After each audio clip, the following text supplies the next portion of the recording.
വല്ലി നേരം പോയി. നീ ഇന്നെന്റെ കുളി തെറ്റിക്കും. കുളിച്ചിട്ട് നന്നാവണമെങ്കിൽ കുളത്തിലെ തവളക്ക് എന്നെ നന്നാവുമായിരുന്നു. ഈ തിലോത്തമ്മ അവിടെ ഛർദ്ദിക്കുന്നു. അത് വരയുടെ കുത്തലായിരിക്കും. വരെയും കുറെ ഒന്നുമല്ല, അവക്ക് കെറുപ്പാ. അപ്പോ ഫസ്റ്റ് പ്രൈസ് അവൾ അടിച്ചുല്ലേ, നമുക്ക് സെക്കൻഡ് പ്രൈസ് കിട്ടിയാ മതി. ആ, നീ ആഭരണ പെട്ടിയൊക്കെ എടുത്ത് അവക്ക് കൊണ്ട് കൊടുക്കാനോ? അയ്യേ, അവൾക്ക് കൊടുക്കാനോ? ഇതെന്റെ പെങ്ങൾക്ക് കൊടുക്കാനാ. ഇനി ആർച്ചയുടെ കല്യാണം മണിക്കൂർ വെച്ച് നടത്തണം. പെങ്ങൾക്ക് ചെറുക്കനെ അന്വേഷിച്ച് ആങ്ങളമാർ ഇനി കഷ്ടപ്പെടുകയും വേണ്ട. വേണ്ട. നീ ആരെങ്കിലും കണ്ടുവച്ചിട്ടുണ്ടോ? ആർച്ചയ്ക്ക് ചേരുന്ന ഒരു ചെക്കൻ ഇവിടെ ഉണ്ട്. പക്ഷെ മുറ്റത്തെ മുല്ലയ്ക്ക് മണമില്ലെന്നും പറഞ്ഞ് നുള്ളിക്കളയുമെന്നാ എന്റെ പേടി. പേടിക്കണ്ട. നല്ല പഠിപ്പ്, ഉദ്യോഗം, സൗന്ദര്യം. ആർച്ചയാണെങ്കിൽ ജീവന്റെ ജീവനായാക്ക്.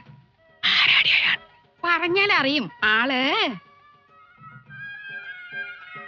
എന്റെ അനിയൻ ആരോമൽ. ചേച്ചി, ഈ പന്തലി വേണ്ട മോനെ നിന്റെ താലികെട്ട്. അങ്ങനെ ഇപ്പൊ കണ്ടമാർ കേട്ടുണ്ടായി വീട് മറമ്പോ. പുഷ്പലി ചേച്ചി, ഒരു നിമിഷം മുമ്പെങ്കിലും അവളെ സ്വന്തമാക്കാൻ നടക്കുന്ന എന്നോട് വേണോ? ആ വായി നോക്കി വക്കീല ഉണപ്പിച്ച് നടക്കുന്നു. പശുവും ചത്ത് മോരിലെ പുളിയും പോയി. വിരുന്ന് വന്നവർക്കൊക്കെ പടിയിറങ്ങാറായില്ലേ? പോടച്ചൊക്കെ അവിടുന്ന് കെട്ടാൻ നടക്കുന്നു. ചേച്ചി,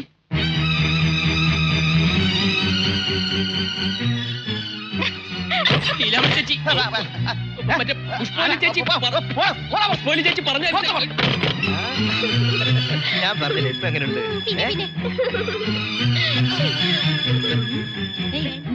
ഒന്നുമില്ല, നോക്കണ്ട. അതൊക്കെ പോയി നോക്കിക്കൊണ്ട് നിൽക്കാനില്ല.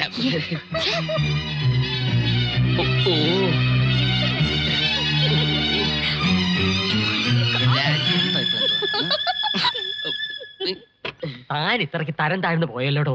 സ്വന്തം പെങ്ങടെ മുറിയിലേക്ക് ഒളിഞ്ഞു നോക്കുന്ന വൃത്തികെട്ടവനെ. ഇവന്റെ മർമ്മടിച്ച് മൂളിക്കട്ട വക്കില്ലേ? ഒന്നും കളയും പന്നികളെ. ഇവിടെ മനുഷ്യൻ മർമ്മം പോഞ്ഞ് നിൽക്കുമ്പോഴാണ് അവന്റെയൊക്കെ സദാചാരം പ്രസംഗിച്ച്. കൊലച്ചടാ. കൊലച്ചോ? ഏതു വാഴ? കൊലച്ചതല്ല, ആ പുഷ്പവല്ലി നമ്മളെ തൊലച്ചു. അവരിപ്പോ ആർച്ച അവരനിയനെ കൊണ്ട് കെട്ടിക്കാൻ പോവുക. എടാ, പിടിച്ചപ്പ കഴുത്ത് ഞെരിക്കാത്തോണ്ടല്ലേ ഇളകിയപ്പ തിരിഞ്ഞു കടിച്ചത്. എനിക്ക് അന്നേ അറിയാം ആ തള്ള എന്തെങ്കിലും വിഷം ചീറ്റോന്ന്. ഇനിയിപ്പോ എന്ത് ചെയ്യും? അവര് ചീറ്റട്ട മാധവ. പാമ്പിന് പാമ്പ് തന്നെ വിഷം. നീ കണ്ടോ? മോളെ ഒന്ന് നിന്നേ. ഈ നാത്തും മോക്കൊരു ചെക്കനെ കൊണ്ടുവന്നിട്ടുണ്ട്. എന്ത് 10 മാറ്റാ പൊന്നു മോളെ അവന്റെ മനസ്സ്. ശരീരവും 11 മാറ്റും. ആ മനസ്സ് ഈ നാത്തു മാത്രമേ ഉള്ളൂ. നിക്കൂ, ആരാൻ ചോദിക്കൂ. ആരാ? എന്റെ പൊന്നാങ്ങള ആരോമൽ. കണ്ണാ ആരോമലേ. എന്തോ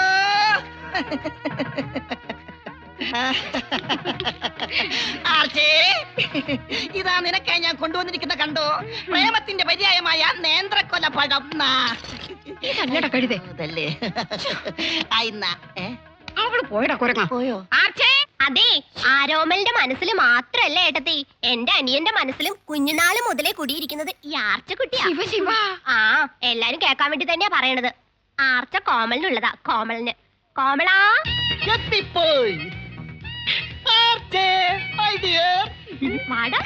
നിന്റെ ആർച്ചക്കുട്ടി. നിനക്ക് വേണ്ടി എന്തെല്ലാം നേർച്ച നേർന്നുവെന്നറിയാമോ? I love you. അയ്യടാ, പ്രേമിക്കാൻ പറ്റിയൊരു മൂന്നും. ഇതെന്താ ഇങ്ങനെ? നിക്ക്, ഞാൻ ശരിയാക്കാം. ആർച്ചക്കുട്ടി, ഏട്ടത്തി അനിയത്ത് കൂടി തല്ലുകൂടണ്ട. ചേരേണ്ടത് ചേരുമ്പടി ചേരണം. ആർച്ചയ്ക്ക് ചേർന്നതേ എന്റെ അനിയനാ. നടേശ.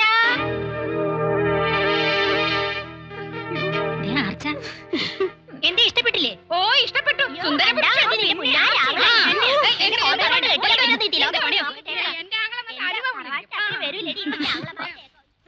എനിക്ക് അനിയനില്ല, ഉള്ളത് ചേട്ടനാ. പന്തലി സ്വയംവരം നടക്കുമ്പോ പണ്ട് കോളേജിൽ നടന്ന സമൂഹ വിവാഹം മറക്കണ്ട.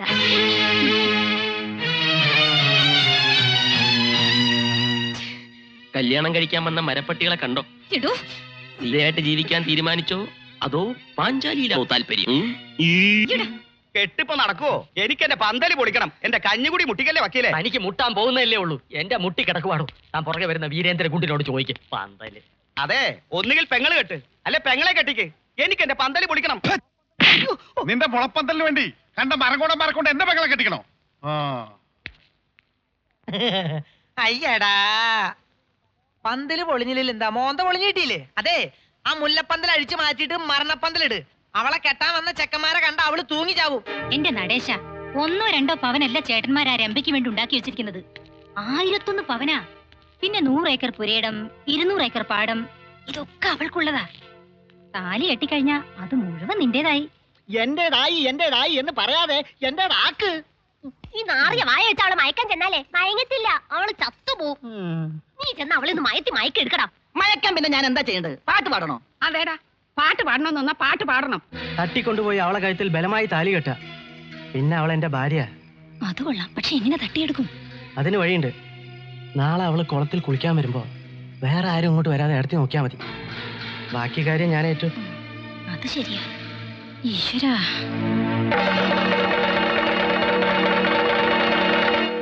എന്നിട്ട് പറഞ്ഞു കുഞ്ഞേ. ചമ്പേ ഒന്നിങ്ങ് വന്നേ. എന്താ? ഒന്നിങ്ങ് വന്നേ. കുഞ്ഞങ്ങോട്ട് പോയിരിക്കുന്നത്.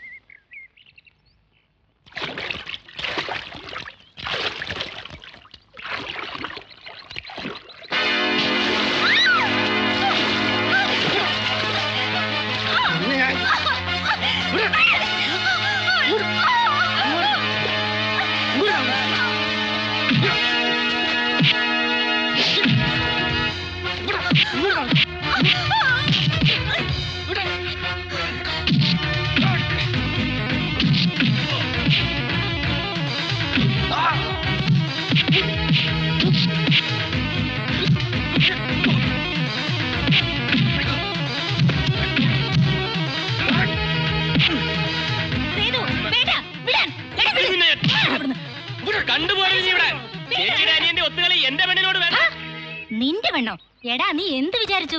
പോകെ പോകെ അവൾക്ക് നിന്നെ ഇഷ്ടായെന്നോ? എന്നാ കേട്ടോ, അവൾക്ക് നിന്നോട് വെറുപ്പാ. ഈ ലോകത്ത് ഏത് കുഷ്ഠരോഗിയെ കെട്ടിയാലും അവൾ നിന്നെ കെട്ടില്ല. പെണ്ണൊരുത്തനെ വെറുത്തതാടാ. ആ വെറുപ്പ് മാറണമെങ്കിലേ അവള് മരിച്ച് വേറെ ജനിക്കണം. നിന്നെ മതി നാർച്ച പറഞ്ഞാൽ അന്ന് ഞാൻ തല മൊട്ടയടിച്ച് വന്ന് നിൽക്കാൻ നിന്റെ മുൻപിൽ. വാടാ.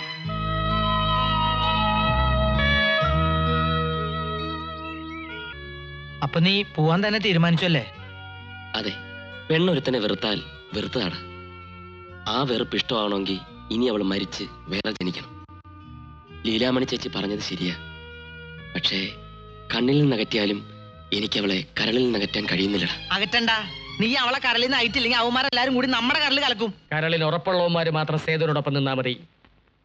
താനോ? അതെ, ഞാൻ തന്നെ, ഈശ്വരൻ. ഇത്രയും കാലം അഷ്ടിക്ക് വേണ്ടി ആ മന്നാടിയാന്മാരുടെ പുറകെ തട്ടി നടന്ന പീറ വക്കീൽ. ഇനിയെങ്കിലും ഒരിക്കൽ ആണായിട്ട് ജീവിക്കണം. ഞാനുണ്ടോ തന്റെ കൂടെ. താൻ ഇനി എങ്ങോട്ട് പോകുന്നില്ല. ഇന്നെനിക്ക് ആർച്ചയെ രക്ഷിക്കാൻ കഴിയും. ഇനി നിനക്ക് മാത്രമേ അവളെ ഈ നരകത്തിൽ നിന്ന് രക്ഷിക്കാൻ കഴിയൂ. ആളെ മന്നാടിയാന്മാരുടെ 3 അളിയന്മാരും അവളുടെ കഴുത്തിൽ താലി കെട്ടാൻ പോവാണ്. അത് നീ അറിഞ്ഞോ? ഒത്തിരി ആനയും അമ്പാരിയും കൊട്ടും കൊരവയും ഒക്കെ ഉള്ള ഒരു അടിപൊളി കല്യാണമായിരുന്നു എന്റെ മനസ്സിൽ. ഈ കല്യാണം പൊളിച്ചെടുക്കാതിരിക്കാൻ വഴിപാടത്രേ നേർന്നിരിക്കണേന്ന് അറിയോ? ആ പുഷ്പവല്ലിയോ ലീലാമണിയോ വല്ല അറിഞ്ഞാ തീർന്നു. എന്റെ മന്നാടി ഭഗവതി കാത്തുരക്ഷിക്കണേ. ഭഗവതി കാത്തുരക്ഷിക്കണേ. നീ ആദ്യം പോയി ആർച്ചക്കാക്ക്. ചേട്ടന്മാരുടെ മനസ്സിലെങ്ങാണ് ഈ കല്യാണ ബുദ്ധി വരുന്നതിന് മുമ്പ് എങ്ങനെ ഇതൊന്നും നടന്നു കിട്ടണം.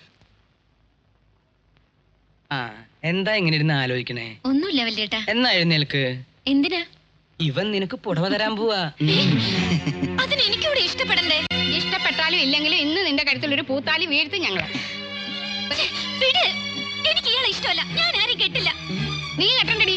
എന്റെ ആങ്ങളെ ആരോമല കെട്ടിക്കോളും. വാ ഇവിടെ. നിൽക്ക്. നിന്റെ ആരോമിൽ താലി കെട്ടിക്കോട്ടെ, പക്ഷെ എന്റെ മക്കളെ കഴുത്തിൽ വേണ്ട. മനസ്സിലായോ? ഗജേന്ദ്ര, ധൈര്യമുണ്ടെങ്കിൽ ഇവിടെ ഇറക്കിക്കൊണ്ട് പോണ എന്റെ മക്കളെ. ചേട്ടനൊക്കെ പണ്ട് നടേശ കെട്ടണ താലി.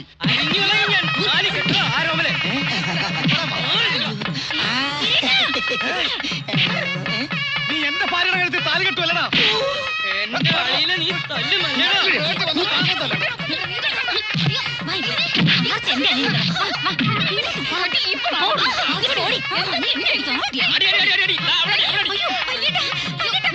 എന്റെ അമ്മായ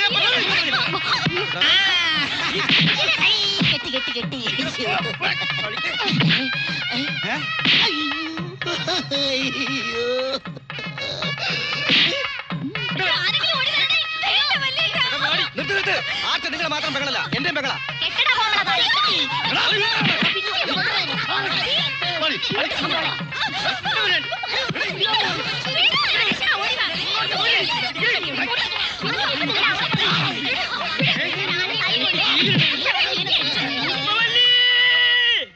പരദൈവങ്ങളെ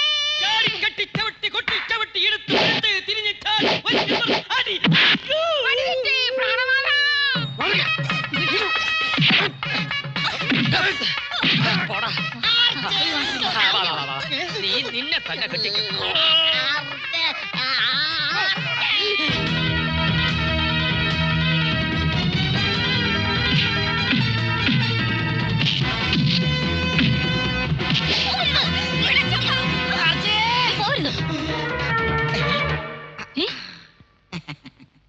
റാണിയെ കിട്ടിയില്ലെങ്കിൽ തോഴിയെ കിട്ടിയാ മതി.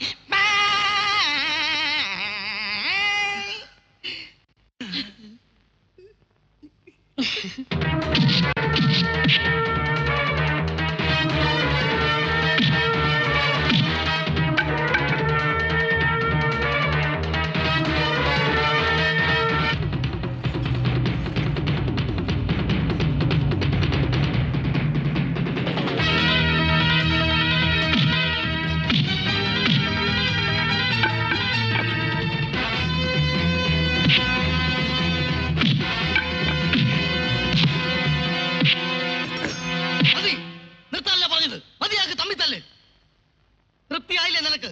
എല്ലാത്തിനും കാരണക്കാരി നീയാ. നീ ഒറ്റ വരുത്തിയാ മതി. ഇനി മന്നാടിയാമാർ ഒരുമയോടെ ഒരു വീട്ടിൽ കഴിയാൻ പാടില്ല. പിരിയാം, ഭാഗം വെച്ച് പിരിയാം. ഒന്നിച്ച് നിന്ന് പുന്നാര പെങ്ങളെ സേവിച്ചത് മതി.